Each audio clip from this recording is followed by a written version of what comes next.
So in section 1.5, we're going to start talking about quantifiers. Before we get into that, I just want to bring to your attention some symbols that you've probably seen before, but maybe not. These are just special symbols that we use to talk about important sets of numbers. So we'll use this fancy letter N to represent the set of natural numbers. Those are your positive whole numbers, 1, 2, 3, etc. These are all infinite sets, by the way. We use this sort of fancy-looking Z here to represent the set of integers. These are positive and negative whole numbers along with 0. We use this fancy Q to represent the set of rational numbers. The set of rational numbers is anything that can be written as a fraction. So A over B, where A is an integer and B is some natural number. So essentially, it's any kind of a fraction as long as the denominator is not 0. So it's a fraction of a whole number over a non-zero whole number. And so this really is going to consist of anything that you can express as a repeating or a finite decimal. Now, the non-rational numbers are called the irrational numbers. We use a fancy I for those, although that's not necessarily standard notation. We'll use that fancy I to mean the set of irrational numbers, which includes numbers like pi or square root of 2 or e. And those are the decimals that never repeat and never terminate, never end. They go on forever. Finally, we say that R, fancy R, is the set of all real numbers. So that's just take all the rational numbers and all the irrational numbers and lump them together. Keep in mind that many of these are subsets of others. So the natural numbers are a subset of the integers, which are a subset of the rationals, which are a subset of the reals. But just try to keep track of what each one of these symbols means, and I'll try to remind you along the way. Now, in general, remember that to say that a number x is an element of a set, you use this notation here, which you might have seen perhaps in calculus, or if not, that's okay. So if you wanted to say that x is a natural number, you would write x is an element of fancy n. This just means x is a natural number, right? X is an element of the set of natural numbers. And throughout the section, if we don't specify, if we're talking about some x value or even any other value, y or z, if we don't specify what number system it's a part of, you can just assume that x is a real number. So unless otherwise specified, any sort of number variable we use, like x, y, z, is just going to represent some real number. Alright, so we've seen in the past that a sentence something like, or the sentence x is greater than 6 is not considered a mathematical statement. On the first day we talked about something like this. The reason that it's not a mathematical statement is that on its own it doesn't have a truth value. It's not true or it's not false because we don't know what x is, right? It might be true if x is a number that's bigger than 6, and it's going to be false otherwise. So because its truth value depends on the specific value of x, we call something like this an open sentence. So it's an open sentence is any kind of a sentence whose truth value depends on a variable. So it's sort of open to whatever the variable is. So we often call an open sentence something like p of x, or sometimes p of something else, p of y, p of z. So p of star just means it's for some variable star. And that indicates that the truth value of p of x is going to depend on the specific x value. So for example, consider the statement p of x defined by p of x says that the absolute value of x is greater than x. Alright, this is an open sentence because its truth value is going to depend on x. So let's try some. How about p of 3?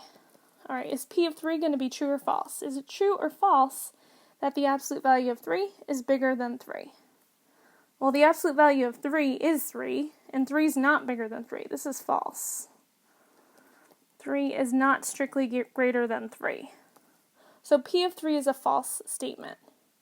How about p of 0? This would say that the absolute value of 0 is greater than 0. Again, this is false, because 0 is not greater than 0. But if we chose a negative number, like p of negative 2, this open sentence, when we substitute in negative 2, now says the absolute value of negative 2 is greater than negative 2. Ah, this is true, right? Because the absolute value of negative 2 would be positive 2, which is indeed greater than negative 2. So that's why this is an open sentence, right? Its truth value really does depend on the variable itself. So what if we wanted to assert, not that this itself is true because it's an open sentence, it doesn't have a truth value on its own, but that there exists some number x, there is some number x that makes this particular open sentence true, right? How would we say there exists at least one number x such that the absolute value of x is greater than x? Well, first of all, notice that this is true. It is true that there exists at least one number x such that the absolute value of x is greater than x. All we have to do is provide a particular example. X equals -2 works. We saw that already in the last case. X equals -2, we would say, is a witness that proves this statement true, and that's because the absolute value of -2 is indeed greater than -2. So all you need to do is find one x value that makes it true, and this entire statement would be true. So we have a symbol that's shorthand for this there exists that we're trying to assert here, and we call it an existential quantifier. So existential as in there exists, as in you can find one, right? So the existential quantifier denoted with this symbol right here looks like a backwards capital E, and it can be read as there exists, or for some, or there exists at least one. And we call a statement that begins with an existential quantifier, followed by an open sentence, an existential statement. So in the existential statement here, there exists an x such that p of x is true, or there exists an x such that p of x. We call that E symbol the quantifier, in fact the existential quantifier. And we call p of x, that's the open sentence part, the condition or the predicate of this existential statement.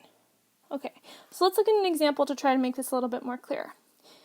Say we wanted to translate this sentence here. There exists at least one number x such that absolute value of x is greater than x. That's what we were trying to show was true on the last page. This looks like there exists at least one number x, so there exists an x, such that the absolute value of x is greater than x. Right? So we put exists an x on the outside, and then inside parentheses we put that open sentence that the absolute value of x is greater than x. So those parentheses here, you can read those as such that. That's what that essentially means here. Other times you'll see that people, instead of putting that open sentence part in parentheses, they'll just put it at the end after a comma. So they might write something like, there exists an x such that the absolute value of x is greater than x. Either one of these is correct and it's fine. Just as one last note, some places will use this symbol to mean such that. It sort of looks like the element of symbol but backwards. So they would write it like this. You might see that in a book, but it's not standard and we're not going to use this notation. I just wanted to point it out to you in case you saw it somewhere, but we're not going to use that notation here. So either put a comma after your existential, there exists an x, or put your entire predicate in parentheses. Alright, now many English statements are existential statements in disguise. So for example, if you look at the statement, some prime numbers are even. This is equivalent to saying some really means at least one, right? You can find a prime number that's even. So this would be equivalent to saying there exists a p.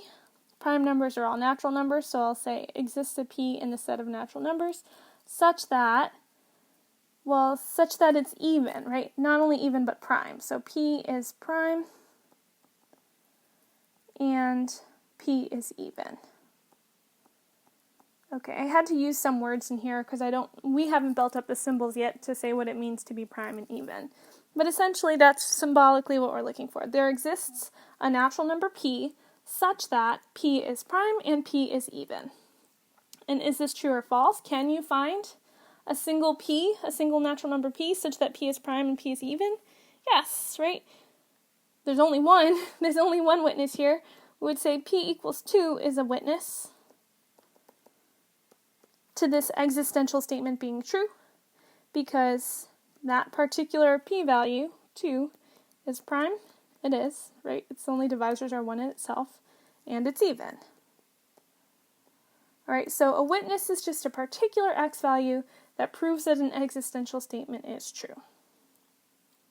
All right, let's look at another example. What about the statement? Let's try to rewrite what this statement is saying down here. So there exists an x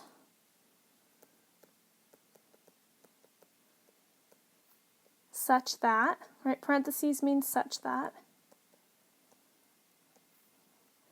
x is an element of n, that means x is a natural number.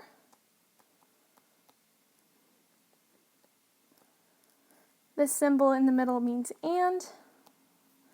X squared is equal to 0.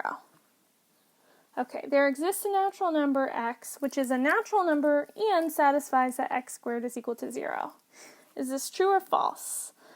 Well, what are our potential natural numbers here? Our potential witnesses have to be natural numbers. So it has to be something like 1 or 2 or 3.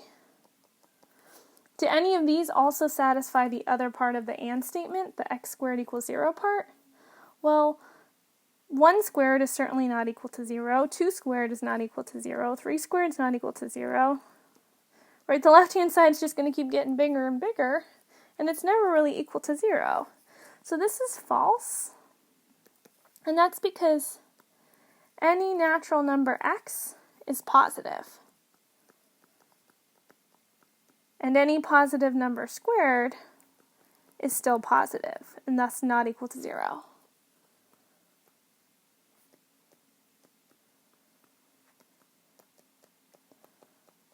So, not equal to 0.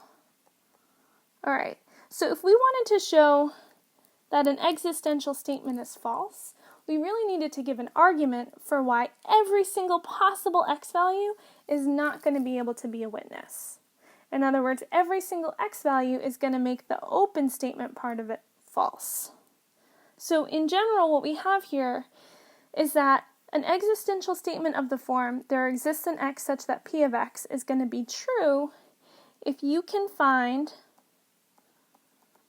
one specific x value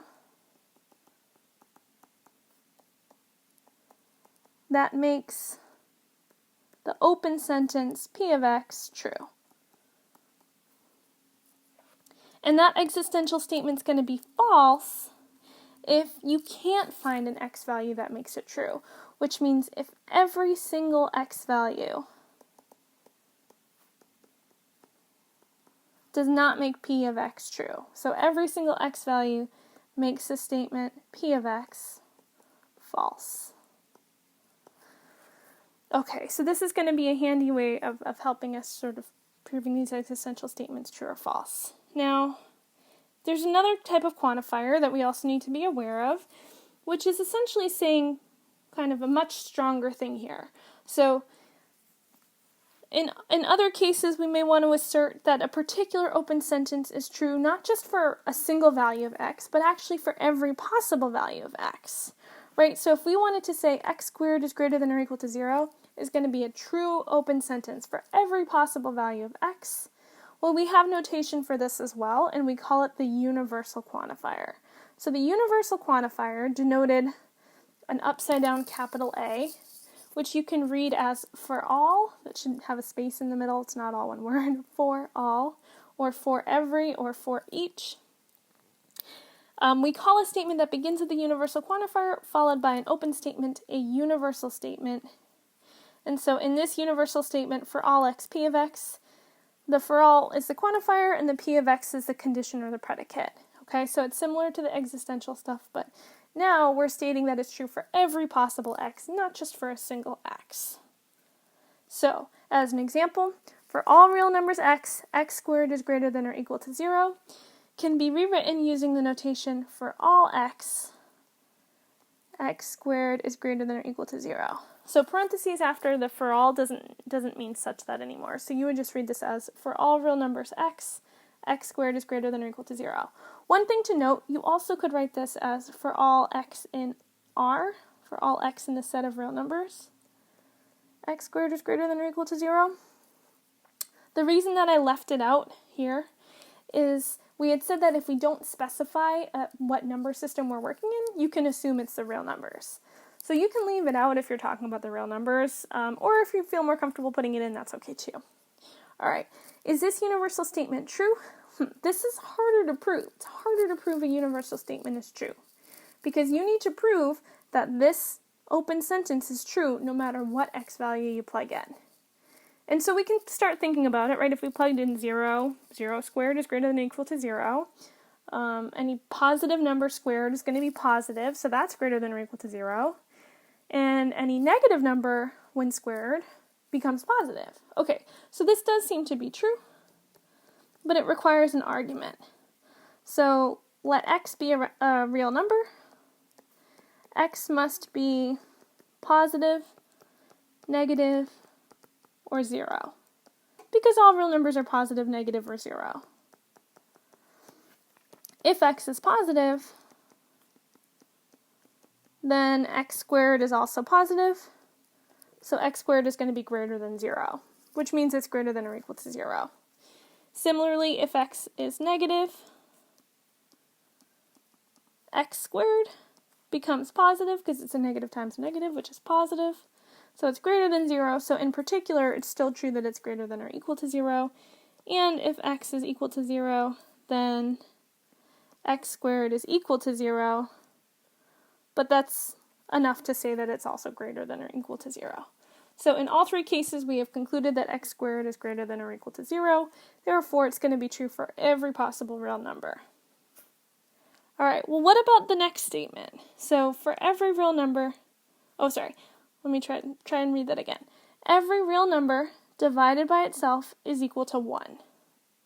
Okay, so we could rewrite that as a for all statement by saying for all real numbers x,